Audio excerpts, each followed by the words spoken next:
nous rassemblons pour t'adorer. Nous venons dans ta maison et nous nous rassemblons pour t'adorer.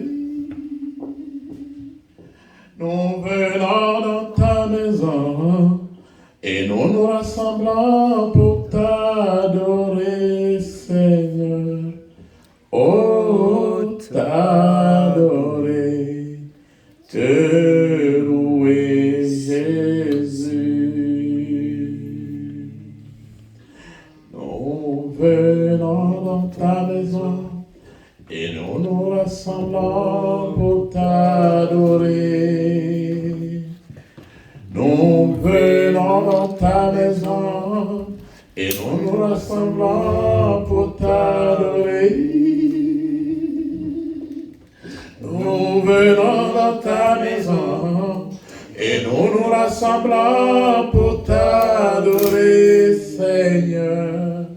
Oh, t'adorer, te louer, Seigneur. Alléluia. Nous allons nous lever.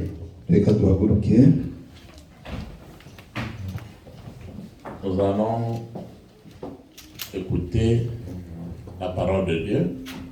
Tugira twumve ijambo ry'Imana. Josué chapitre 1 verset 8. Yosuwa igice ca mbere umurongo w'umunani. Josué chapitre 1 verset 8. Yosuwa igice ca mbere umurongo w'umunani. Ndasoma mu izina rya Yesu. Ibiri muri ico gitabo cy'ibyagizwe ntuzubikure mu kanwa kawe, ariko uzokwame uvyiyumvira ko ku murango no mw'ijoro, kugira ngo ubone kwitondera ibyanditswemo byose, niho ibyawe bizogenda neza ukagira amahirwe. Amen. Apocalypse de Jean ibyahishuriwe Yohana chapitre 5 verset 13. igice ca gatanu umurongo wa 13. Apocalypse 5 verset 13. ibyahishuriwe Yohana igice ca gatanu umurongo wa 13. Ndasoma mu izina rya Yesu. Amen.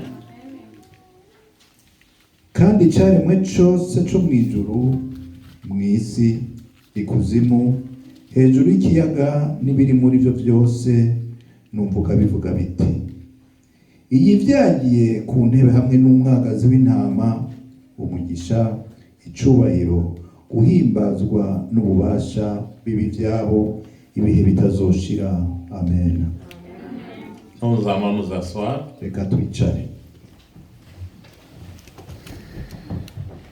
La course à l'honneur, la gloire et le succès. Ukwirukira icubahiro, ugushigwa hejuru no gutera imbere cyane. Nous sommes dans un monde où tout le monde, les gens sont en train de courir vers les honneurs, la gloire et le succès. Turi mwisi ubu abantu bose birukira ibyubahiro, ugushigwa hejuru no gutera imbere birenze. Cela commence depuis le ciel. Ivyo vyahereye mu ijuru, où Satan s'était rebellé contre Dieu. Aho Satani yari yagumutse canke yari yigometse ku Mana. Une créature de Dieu. Icaremwe c'Imana. On lui avait donné même le nom de Lucifer. Yari yarahawe n'izina ryitwa Luciferi. Lucifer, c'était pas un mauvais nom. Ntiryari izina ribi. Cela veut dire en hébreu Lusos Féroce. Ryari rifise insiguro mu Giheburayo, riciyemwo amazina abiri, Lusos Féroce. Lusos Féroce qui veut dire porteur de la lumière. Donc le porteur de la lumière, c'est pas être un mauvais nom. Izina ryasigura ugutwara umuco ntabwo ryari izina ribi. Mais le problème est que celui qu'on a créé, qu'on a donné une bonne place, voulait maintenant faire la lutte avec Dieu. Ikibazo cyavyukiye hehe? Cyavyutse yuko wa wundi yahawe icyicaro ciza yashatse kunigana n'Imana. Alors, il a été précipité. Kubw'ivyo yaciye atabwa hanze. C'est là où le père, le nom de Lucifer, on le donne maintenant le nom de Satan, qui veut dire le diable, qui veut dire le serpent ancien. Naho rero yaciye arongera izina rya Satani, ariwe yitwa ya nzoka ya kera, ariwe yitwa ya mazina yose muzitwa Satani. Le monde aujourd'hui est en train de se disloquer à cause des problèmes des honneurs, de la gloire et du succès. Isi y'uno munsi iriko irasambuka kubera ukuniganira ivyubahiro, ukuniganira gushigwa hejuru, ukuniganirwa no gutunga no kuronka vyinshi vyihuta. Ceux qui veulent accéder à des postes de président de la République, quand ils passent, c'est toujours pour les honneurs et la gloire. Abashaka gushika ku ntebe y'ukuyobora ibihugu, iyo bamaze kuhashika misi yose vyamara ivyubahiro no gushigwa hejuru. C'est normal que dans un pays il y ait un président. Nibisanzwe ko mu gihugu hariho kirongoye. Et quand il finit son temps, on dit vas-y, il dit je ne vais plus. Pourquoi? Parce qu'il est maintenant habitué aux honneurs et la gloire. Iyo hageze igihe cyo gutanga ngo abise abandi bamubwira ati tubise na what ntahomva kubera iki kuko bamaze kumenyera vya byubahiro kwa gushigwa hejuru. Et c'est ce qui me fait rire en politique. Ni navyo bintwenza mu banyepolitike. L'opposition, après avoir perdu les élections, crie toujours le président qui était en place, il a triché. Mais c'est normal. Comment une opposition, vous êtes 12 candidats, vous allez en rang dispersé. Vous pouvez gagner comment? Bamwe bagwanya uri ku butegetsi iyo batsinzwe bavuga ati byabaye nabi byageze nabi, ariko nabone uzubirabe ubwabo baba ari benshi kandi umwe wese akagenda inzira yiwe, wotsenda gutugiye inzira yawe. Ils s'entendent au début et après, avant d'aller aux élections, non, à cause des honneurs, moi aussi il faut que je sois président, l'autre c'est moi aussi il faut que je sois président. Dans un pays, il ne peut pas avoir 3-4 présidents, il n'y a qu'un seul président. Et la conclusion c'est qu'ils vont tous échouer. Et celui qui est là, même s'il peut tricher, il triche. Parce que justement, les gens sont partis en rang dispersé. Bagitangura baba bumvikana ariko hagira kurondera ca kibanza bikanka kuko umwe wese abakeneye vya vyubahiro na kwa gushigwa hejuru. Rero ni ngombwa yuko bananirwa kubera yuko iyo mugiye isabane mudashize hamwe mutegerezwa kunanirwa, ariko vyose biva kuko umwe wese abakeneye vya vyubahiro na kwa gushigwa hejuru. Vous savez que ces choses sont rentrées même dans les églises. Murabizi ko ivyo vyamaze gushika no mu matorero. C'est difficile de voir 10 branches de musulmans, 20 branches de musulmans. Mais aujourd'hui, comptez combien des églises il y a dans le monde. Biragoye kubona amashami menshi y'idini ry'abayisilamu, ariko ugiye mu matorero ya Gikristo uharure amashami asigaye hari, amatorero asigaye hari.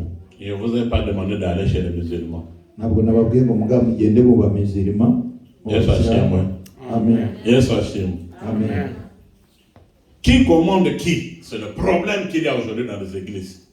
Ninde arongoye uwundi niyo ngobrane isigaye iri mu matorero. Le culte de personnalité. Umwe wese ugushaka gushigwa hejuru. Ah, lui, il ne peut pas me commander. Alors moi, je vais quitter. Je vais aussi monter mon église. Les églises en église à cause de l'orgueil, les honneurs et la gloire.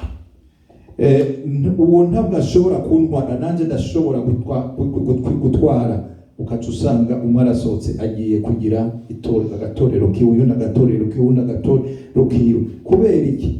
Vya vyubahiro, ugushigwa hejuru no gushaka kumenya. Les gens avaient entendu des anges, des milliers, des milliards, des myriades des anges en train de chanter que la gloire et l'honneur n'est qu'à Dieu, le Dieu qui a créé le ciel et la terre, pas à l'homme, à Dieu. Yohani yari yarumvise yumva amajwi abamarayika ibitero n'ibitero sinzi ry'abamarayika baririmba bahimbaza Imana bavuga ngo icubahiro no gushigwa hejuru n'ivy'Imana gusa, Imana yo yonyene gusa. Et à Josué, on a dit que le livre de la loi ne s'éloigne pas de toi. C'est là où tu vas prendre ton succès.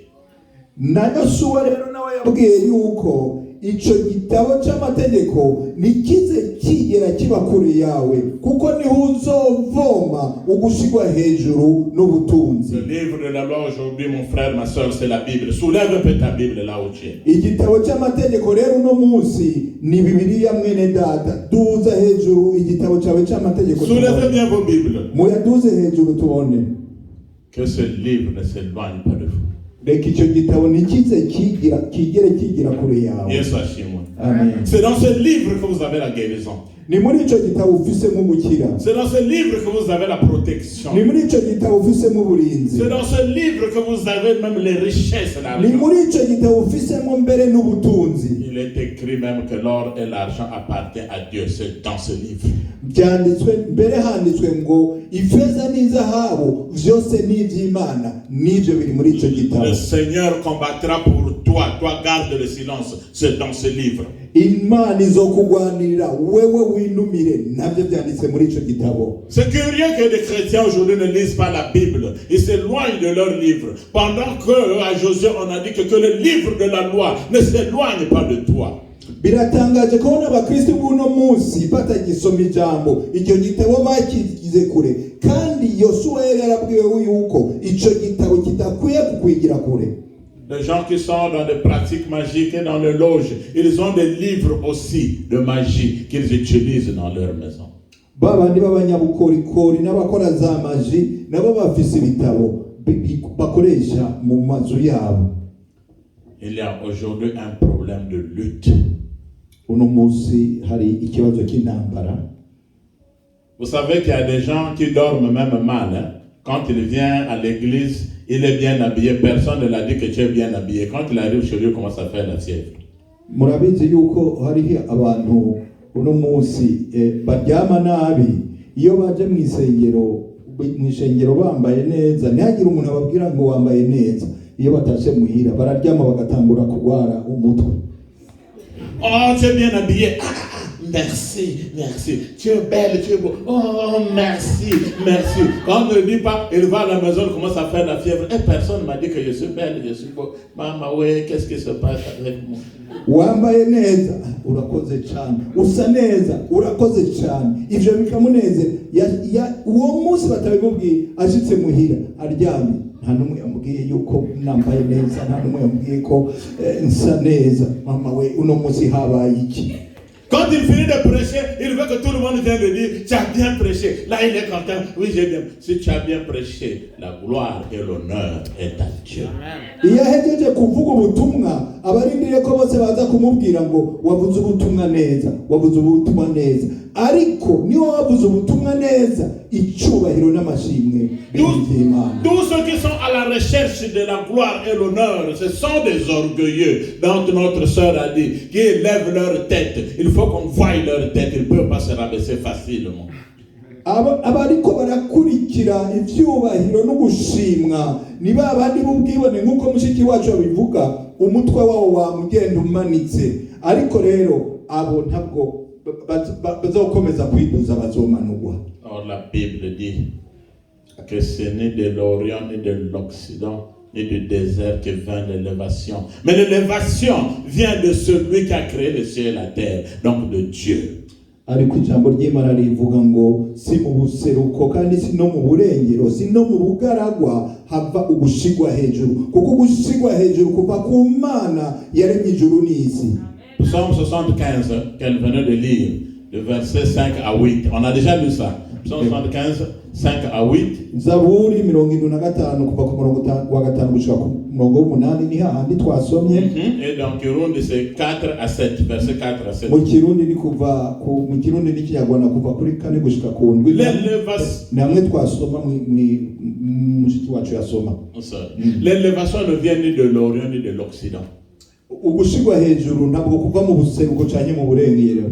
Alléluia. Amen. De l'Orient et à l'Occident, vous savez que Satan, il n'est pas omniprésent. Il a des représentations, donc des démons géants qui gardent l'Orient et l'Occident. Et dans le désert, ce sont ces démons-là qui donnent le succès à ceux qui veulent le succès du diable. Kuva mu buseruko gushika mu burengero murabizi yuko Satani ntaberaho zicarimwe nk'Imana. Afise ibikomangoma vyiwe bikomeye bimucungiye hariya mu buseruko, bikamurabira hariya mu burengero, bukamurabira hamwe mu bugaragwa. Abo nibo baha ugushigwa hejuru, buha n'amatungo babandi bayarondera bacishije muri Satani. Le monde est constitué de 4 points cardinaux. Isi igizwe n'imfuruka zine: le nord, uburaruko, le sud, ubumanuko, l'est ubuseruko et l'ouest. n'uburengero. C'est là aussi que le diable a mis ses démons. Aho hose nahoni Satani yasize vya bidayimoni vyiwe. Vous voyez comment est-ce que les gens viennent, ils font le signe de la croix au nom du Père, du Fils et du Saint-Esprit. Or, il n'y a pas de Saint et l'Esprit. Le Saint-Esprit est un. Au nom du Père, du Fils et du Saint-Esprit. Ça n'a pas de sens. Murabona igituma abantu baza bakagira gutya mu izina rya Data, izina rya Mwana ni rya Mpwemu w'Imana. Ariko Mpwemu w'Imana si babiri, ni Mpwemu w'Imana. Uyu wakanavahe. Au fait, ils veulent seulement dire quoi? Il y a les 4 démons qui sont Mogoa, Égime le Grand, Mogoa. Ni ukuvuga aba bariko barasubiramo ya mazina y'abadayimoni bane bakomeye, ariwe uwa mbere Mogoa, Égime le Grand, kaba Égime munini, Amao, Abayemo. Les 4 démons. Mu kirundi n'ikinyarwanda nta mazina yabyo ariho. Ceux qui ont fait la démonologie connaissent ce que je suis en train de dire. Abize ivyerekeye abadayimoni barazi ico ivyo ndiko ndavuga. Même les joueurs, les sportifs, les stars dans le terrain, tu le vois faire ça avant de jouer. Oui, il fait l'ouverture du diable. Mogoa, Égime le Grand, Abayemo, Amayemo. Rero n'abakinyi b'umupira baragira kwa rumenyetso ibashitse mu kibuga ku bwabo baba bari kurugururira ya madayimoni. Yesu ashimwe. Yesu ashimwe. Le diable est en train de travailler fort aujourd'hui. Dayimoni ariko arakora mu buryo bukomeye uno munsi. Parce qu'ils savent que les gens sont derrière les honneurs et la gloire. Kuko arabizi ko abantu basigaye baniganira ibyubahiro, gushigwa hejuru n'ubutunzi. Les gens veulent voir les pasteurs aujourd'hui, quand ils se déplacent, il a 14 voitures, 15 voitures derrière lui. On dit c'est qui? C'est les pasteurs. Les pasteurs deviennent même plus importants que Jésus-Christ de Nazareth. Nous allons où? Uno munsi abapasiteri iyo bariko baragenda baherekezwa n'imodokari 14 zigenda ziva pipa yarengana tubona indarenganye bati ni pasiteri. Uno munsi abapasiteri baronse ivyubahiro birengeye n'ivyo baha Yesu Kristo. Au lieu de venir prêcher la parole, on vient maintenant montrer les chaussures, les costumes, les voitures qu'on a achetées, les montres qui coûtent cher. Et là, on dit c'est un vrai pasteur. My God. Hakuza kuvuga ijambo ry'Imana, umupasiteri asigaza yerekana igoti, ishenete yambaye, isaha nziza, ikirato, imiduga myiza, ivyo byose bigasubirira kuvuga ijambo ry'Imana. Vous le reconnaîtrez par leurs fruits. Un vrai homme de Dieu, c'est celui qui se rabaisse pour que Dieu le lève. Muzobamenyera ku vyama byabo kuko umukozi w'Imana w'ukuri numwe yicisha bugufi kugira Imana izoba rimushira hejuru. Les gens pensent aujourd'hui que le vrai pasteur c'est celui qui remplit le nombre de vues dans YouTube. S'il a 10 000 vues, c'est un vrai pasteur. Abantu biyumvira yuko uno munsi umupasiteri w'ukuri ari wa wundi yuzuza ngo vi muri YouTube murabizi. Uwo niwe babonye yashikanye ibihumbi 10 bacha bavuga ati ni umupasiteri akomeye. Vous savez qu'il y a des hommes de Dieu qui vont aujourd'hui chez les magiciens chercher la poudre et le savon. Murabizi yuko uno munsi hariho abakozi b'Imana bagenda muri babandi bakorera Satani kurondera udufu n'udusabune. Et quand il met dans les yeux, il peut voir même le caleçon que tu as porté. Excusez-moi, mais c'est la parole. ryafu arisize mu maso acabona n'impuzu yo munsi wambaye. Curieusement, les chrétiens d'aujourd'hui aiment ce genre de spectacle. Ariko ibitangaje abakristo buno munsi bakunda mwene ivyo bintu, mwene iyo mikino. Donc tu t'approches et dis, la sœur, Dieu m'a montré que tu as un caleçon de couleur rouge. Yeah! Parfois même la personne t'a montré. C'est un vrai pasteur. Qu'est-ce que le caleçon a à voir avec la parole de Dieu? Yakwegereye akakubwira ati impuzu yawe yo munsi iratukura, uca wumva umenga yuzuye umwuka, ahubwo n'uwo muntu kenshi aca yikubita hasi nawe akuzura umwuka. Impuzu yo munsi ifise ikivana kiye n'ijambo ry'Imana. On voit des pasteurs qui sortent maintenant les grenouilles dans le ventre des gens. Oh, voici la grenouille là sort du ventre. On sort un coq, on sort un lapin. Tout le monde est en extase. Le pasteur là vraiment il a le feu. Qu'est-ce que la grenouille, le lapin et le coq à voir avec la parole de Dieu? Uno munsi dusigaye tubona n'abapasiteri basohora ibikere mu nda z'abakristo, bagasohora y'inkoko, bagasohora y'inkwavu, hanyuma abakristo bakavuga ngo umukozi w'Imana akomeye. Inkwavu n'ibikere bifitaniye isano n'ijambo ry'Imana. Jésus-Christ l'a dit que dans les derniers jours, vous allez voir des gens qui vont se détacher de la vraie parole pour s'attacher à des fables, à des niaiseries, à des spectacles. Yesu yaravuze ngo muzobibona mu minsi y'imperuka ko ariho abantu bazosikira ijambo ry'Imana bakagenda kwifatanya n'imikino, bakayerekana ibitangaza by'imikino, avec des miracles bricolés. Bagakora ibitangaza bo bicuriye. Laisse-moi chez moi. Amen. Quelqu'un qui vient te dire que la sœur, j'ai vu tu as 2 oreilles, et puis toi tu dis alléluia, mais c'est un pasteur. Si tu n'as pas 2 oreilles, comment tu peux avoir 4 oreilles? Umuntu araza akakubwira ngo ufise amatwi abiri, nawe ngaye ko cyane pasiteri, none udafise amatwi abiri ufise angahe? C'est ce genre de spectacle que les gens sont tentés de suivre. Niyo mikino rero ivyo bisayangana abuno munsi basikiye. Moi je n'ai pas envie d'être une star. Ntabwo jewe nifuza kuba l'étoile. Icamamare. Yesu ashimwe. Amen. Vous n'avez pas besoin d'être des stars. Nta nubwo namwe mukeneye kuba ivyamamare.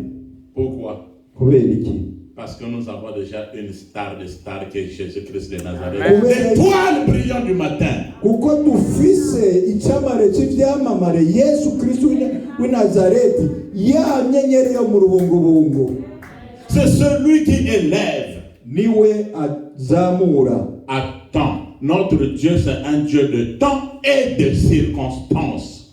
Rindira, Imana yacu ni Imana y'ibihe, ni Imana ikorera ku gihe cyayo. S'il y a beaucoup de dislocations ici dans les églises, dans ce monde, c'est à cause du manque de patience. Celui qui a lu 10 versets bibliques, il court déjà. Moi aussi je peux ouvrir l'église. Ça devient des luttes. Moi aussi. Et puis il dit à l'autre, je vais te prouver que je suis plus fort que toi. Alors la solution c'est quoi? Il va le tenir donc le talisman de magie. Ikiteye ubwoba uno munsi ni ingwano iri hagati y'abantu. Umaze gusoma imirongo 10 ya Bibiliya acavuga ati nanje nayimenye ngiye kugurira itorero. Jewe nukuvuga we yugurira itorero ryiwe nirikiri rya Yesu. Uyu ati nanje genda nzokwereka. Nukwerekana ni ntambara isigaye hagati y'abana b'Imana. Le problème c'est lequel? Ingorane ni yihe? Pour que quand il passe, qu'on me dise voici la servante de Dieu, voici le serviteur de Dieu. Kugira ngo niyarengana bose bavuge bati nguryo umukozi w'Imana, nguryo umukozi w'Imana. Aujourd'hui, il y a même de ceux qui mettent leurs photos dans leurs posters. Ils disent venez voir les miracles. Même Jésus-Christ n'a jamais demandé aux gens de venir voir les miracles, mais de venir écouter la bonne nouvelle. Uno munsi hariho n'abagenda bakamanika ku mabarabara ibifoto binini byabo bahanditsemo ngo ngwino mubone ibitangaza, ngwino mubone ibitangaza. Ariko nitwigeze twumva Yesu hamagara abantu ngo nibaze kubona ibitangaza.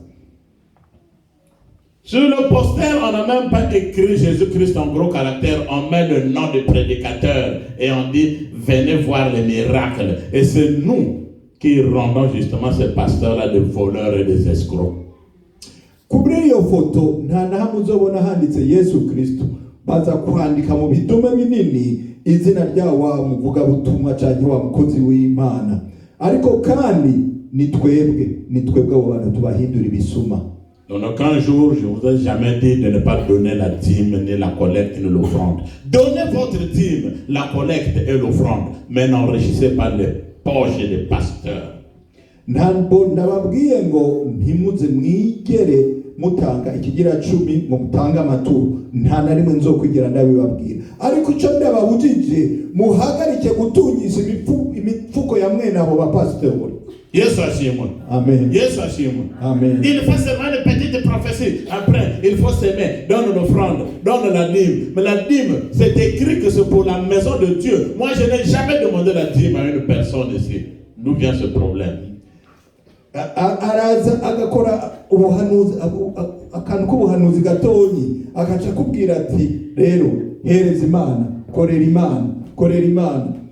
Ariko ijambo ry'Imana ritubwira yuko ituro ryose ari ryo gukora mu nzu y'Imana, mu ngoro y'Imana. Je ntabwo nigeze ndababwira ngo mumpereze ituro, kandi nta na rimwe nzobikora.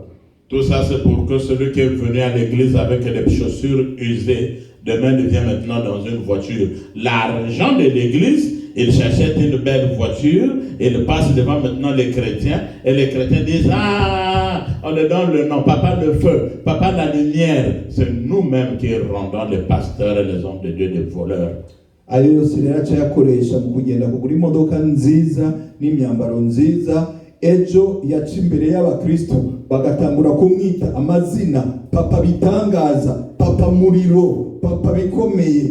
Bitwebwe abakristo bwacu turiko turahindura abo bakozi b'Imana bakahinduka ibisuma. Et autour de tu vois 15 gardes du corps. Et lui, il est là comme un président. À la recherche des honneurs et de la gloire. La gloire et l'honneur est à notre Dieu. Imana. Ukamubona igihe cyose afise abamucungere bamukikuje 15 asigaye ameze nka perezida. Ibyo byose ni ibyubahiro, no kurondera ibyubahiro no gushigwa hejuru. Ariko ndababwira ni ucyubahiro no gushigwa hejuru ni iby'Imana yacu.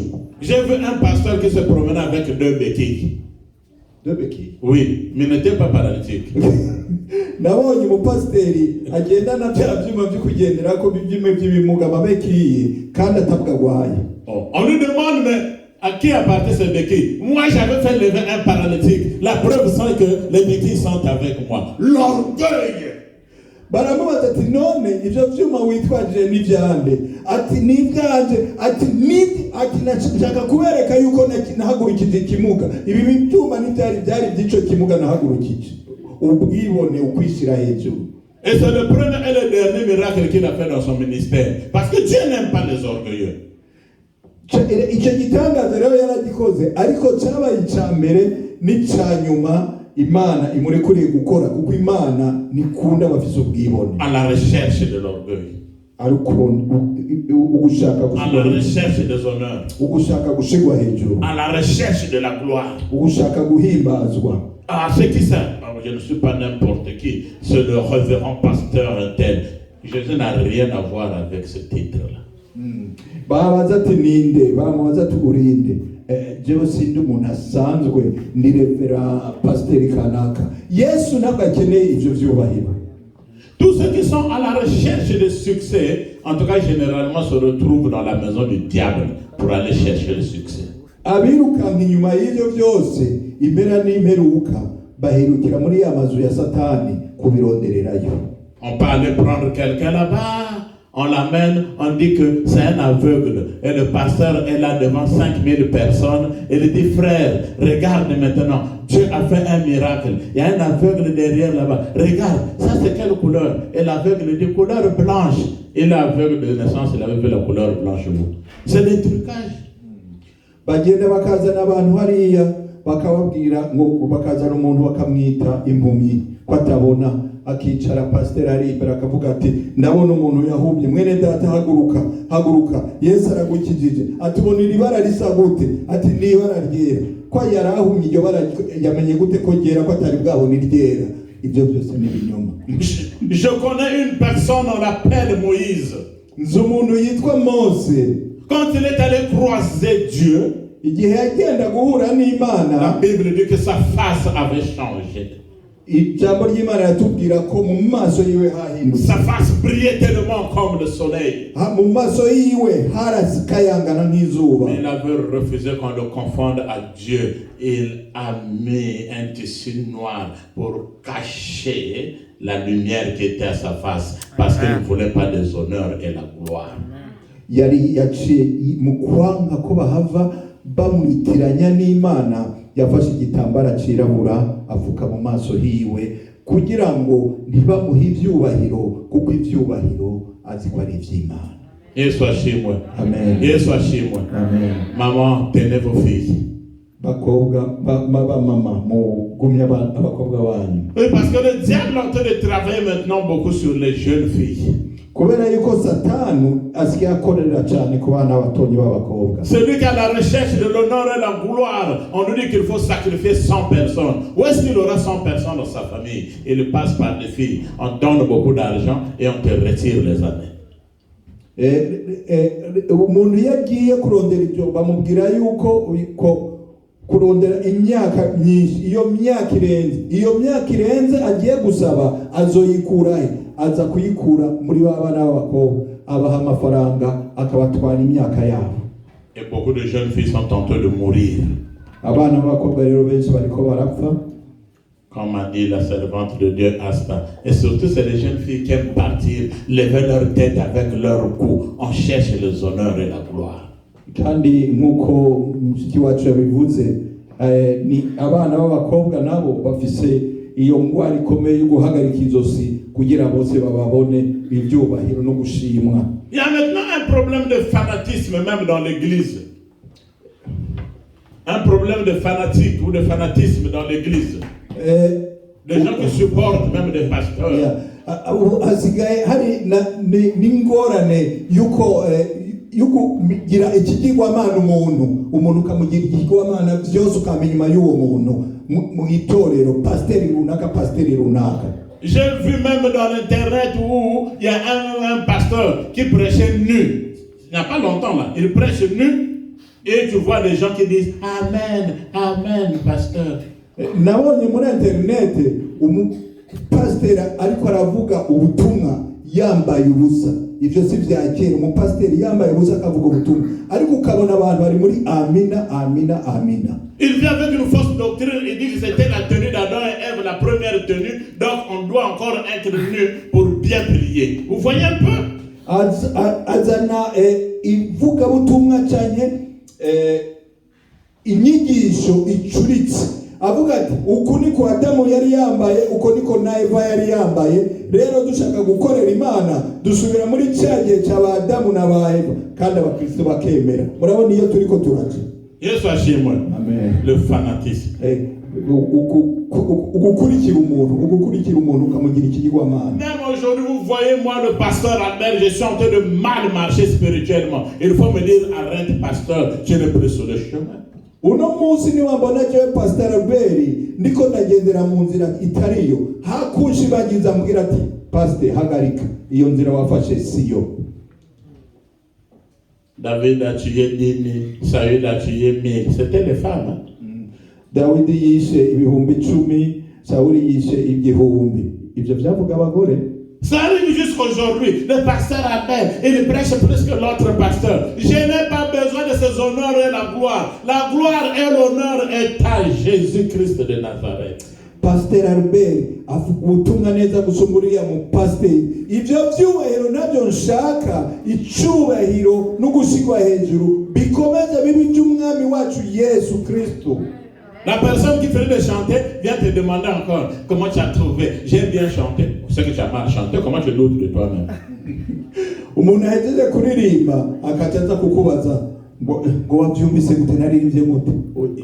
Waririmbye nabi, none uri waririmbye neza urinze kuza kumbariza iki? Comment tu as trouvé la prédication? Est-ce que j'ai bien prêché? C'est que tu doutes de toi-même.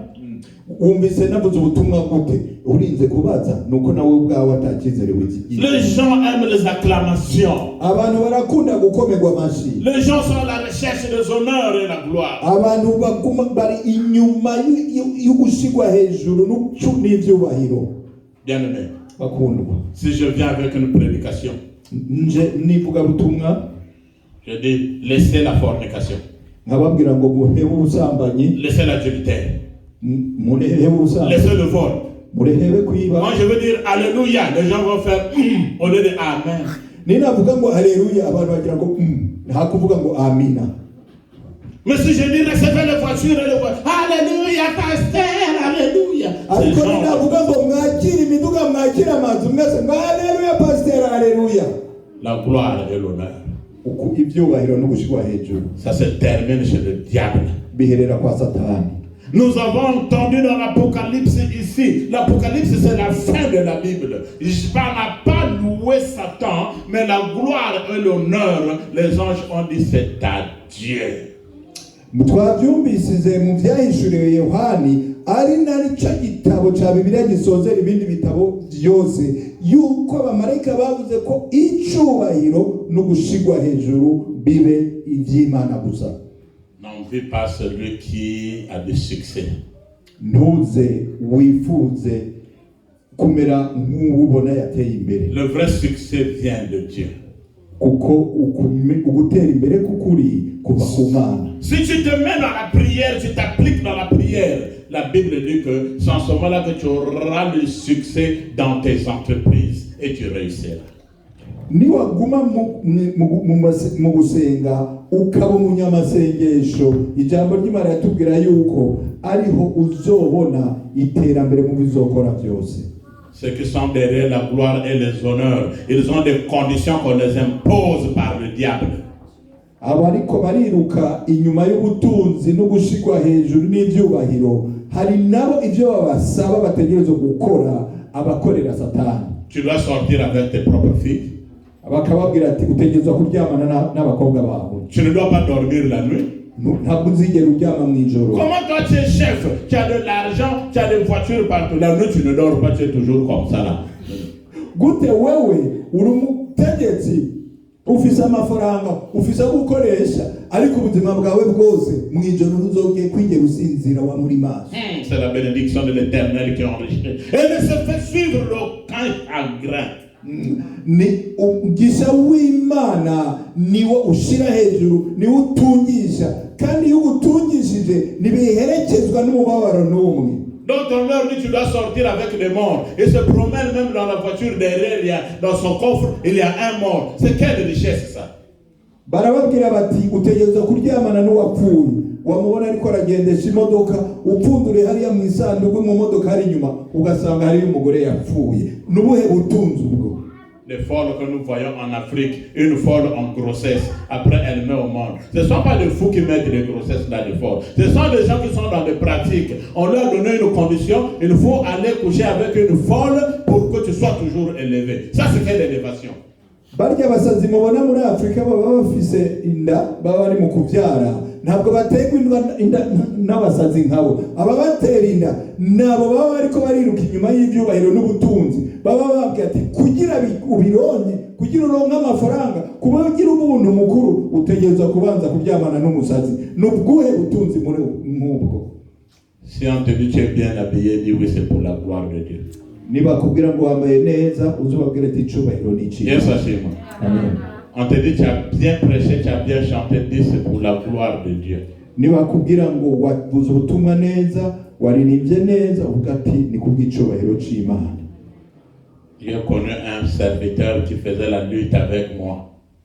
Hari umukozi w'Imana yari yihaye kunigana nanje. Il disait chez moi c'est plein de gens.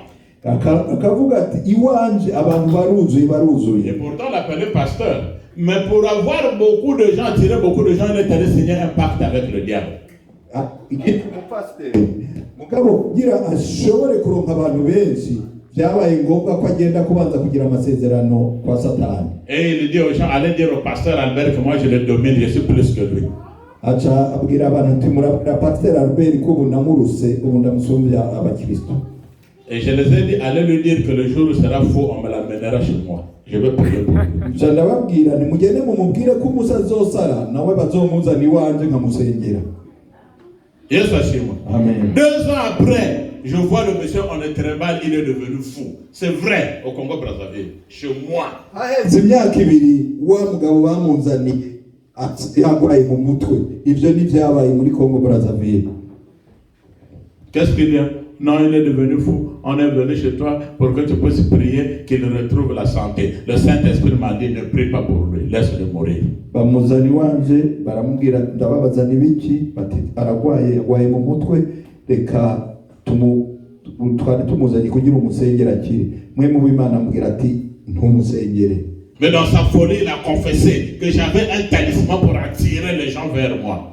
Ariko muri ubwo busazi bwiwe yaratuye aravuga yuko yari afise ibiheko babyita ibiheko yari afise ibiheko bituma bikwega abantu kuza mu rusengero iwe. Il s'est enrichi, il avait des maisons, il avait des voitures, mais il est mort. C'est resté où? Tout est vanité. Yari yaratunze, yari afise imiduga, yari afise amazu, ariko arapfa. Byasigaye ku isi kubera ko ibi byose ari biguruka. N'envie pas quelqu'un si tu le vois rouler avec des belles voitures. Dis que Jésus-Christ me le donnera aussi. Ntuze ushake kuba nk'uwari we wese ubonye ariko aragendesha imiduga ariko afise amazu. Oya, uravuga uti Yesu azompa ibibereye. Beaucoup de serviteurs ont commencé avec Jésus-Christ, mais quand il a vu qu'il est tombé dans le péché, au lieu de venir chercher la face de Jésus, il préfère aller prendre un talisman pour qu'on dise toujours que ce pasteur-là est toujours fort.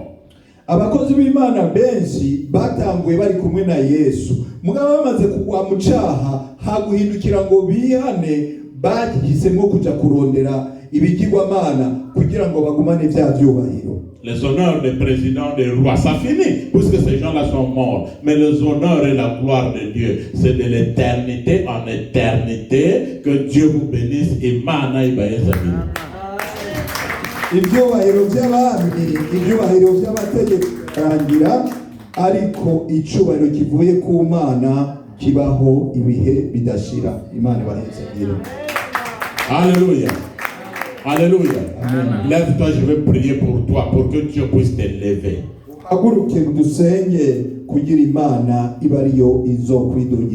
Lève ta main. Que tu partes de succès en succès. Ton mariage soit toujours dans le succès. Tes enfants réussissent dans le succès. Et toi-même, quand tu fais des activités, que tu partes de succès en succès.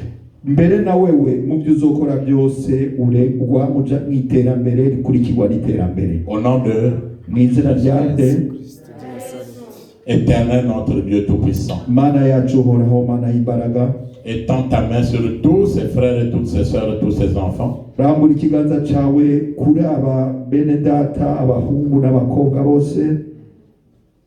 Pendant que ceux qui réussissent vite se moquent de nous, mais nous avons la foi que nous allons réussir avec toi.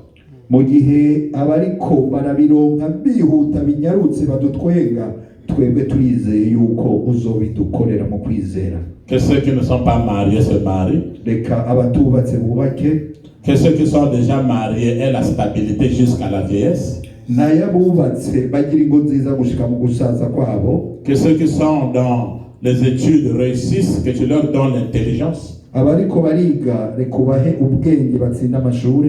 Ceux qui font des activités de commerce, qu'ils puissent aller de succès en succès.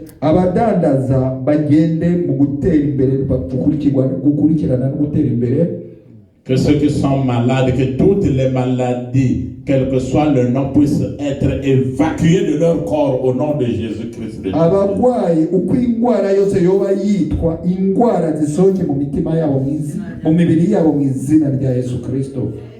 Nous disons Amen. Amen. Amen. Amen. Et Amen. Amen. Que Dieu vous bénisse. Vous pouvez vous asseoir.